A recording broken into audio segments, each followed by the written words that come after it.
Get this crazy old man out before I call security! I don't know who you are, and honestly, I don't care. Dennis Holt planted himself in the doorway of the signal room. Behind him, 300 people filled the waiting hall. The last ferry of the day sat at the dock, going nowhere. The man in front of him wore a rain jacket, old toolbox at his feet, white hair plastered flat from the wind. "The system is broken," Walter said. "I can fix it in 40 minutes. You're not authorized to breathe near that panel. I designed it." Dennis stepped closer. Get this crazy old man out before I call security! He turned to Cassie. "You, handle this. Now." Cassie Nolan stood very still. 6 months on the job. Grew up on this island. She had watched Walter open his toolbox without hesitation. His hands moved to the panel like someone returning to a room they had built themselves. Dennis, he hasn't checked a single diagram, not once. You want to throw this job away for a stranger? Your choice. Dennis moved between them, voice dropping low. "I've fired people for less." Cassie looked past him at the waiting hall. A woman in a wheelchair, her daughter gripping the handle. Dialysis at 8.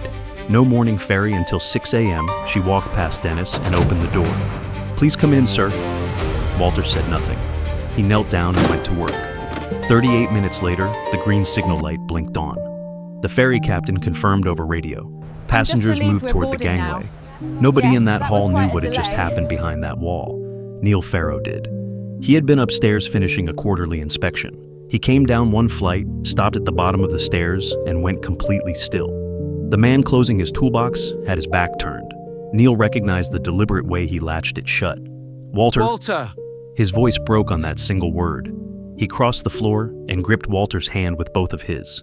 He couldn't speak for a moment. This was the man who had handed him a check for $3.6 million in 2013, who had designed every signal system across Puget Sound, who had disappeared quietly after his wife died in a ferry accident in 2019. Neil read Dennis's incident report. Unauthorized individual. Refused entry. He set it down without a word. Dennis was transferred to the mainland administrative office before the week ended. No dock access, no staff authority. He cleared his desk in the same hallway where he had laughed at Walter that afternoon. His hands shook the entire time. Cassie's promotion came in writing the next morning. Senior Operations Coordinator. Neil's note read simply, "Sound judgment under pressure is exactly what this dock was built on." Walter declined every form of recognition. Before leaving, he stopped at the gangway and watched the woman in the wheelchair reach the upper deck safely. She never knew his name. He never needed her to.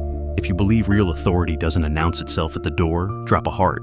Because the man Dennis tried to remove had already signed the check that paid for everything Dennis thought he owned.